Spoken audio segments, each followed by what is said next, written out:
ಫೆನ್ನಹುರಿಹಾ ಕುಲತಕುನ್ನಲ ಮಂಜರೆಮ್ಮೆ ಹಮಬಲ ದೆಂಹಿಂಗಾ ಹುರಿಹಾ ಕುದಿಂಬೆಸ್ ಕುಲತಕುಗೆಣಂ ಬುಣಲಮಾ.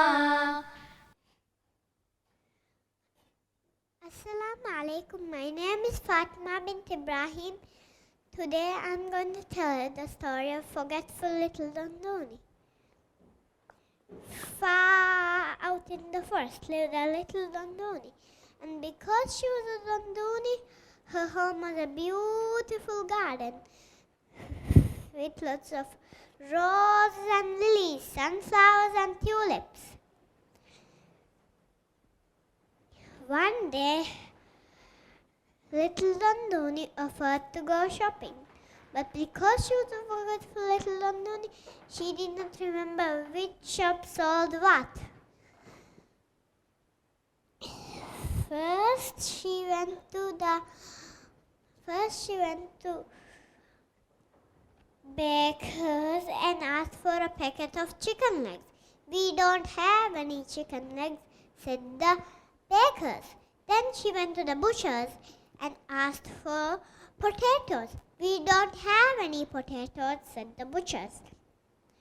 Then she went to the greengrocer's and asked for a loaf of bread. "We don't have any bread," said the greengrocers.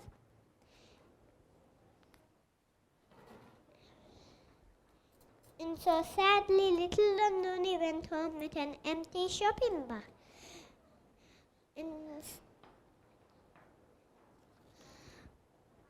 The shops are sold out of everything. She went home and explained to her mom.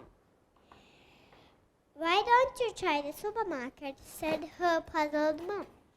A little while later, little Dhondhooni came home with the shopping, and she offered to put the shopping away. But because she was a forgetful little Dhondhooni, she did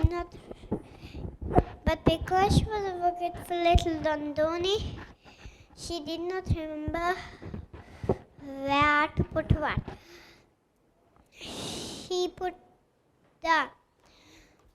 put the chicken legs in the cupboard, the potatoes in the bread bin,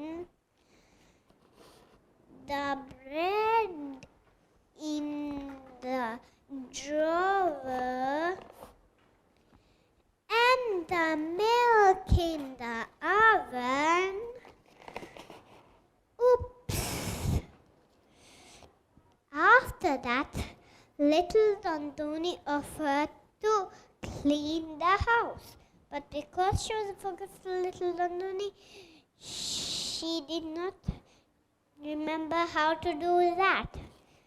She dusted the dishes, polished the sofa, and she mopped the carpet.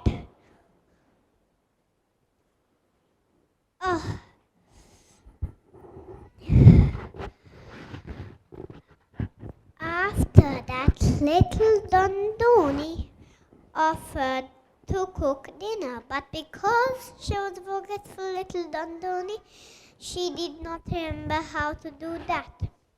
For dinner, they had burnt chicken with burnt potatoes. She even burned the milk.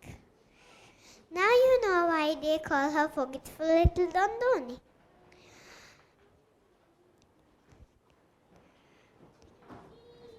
Thank you for listening. Jazakallah khairan.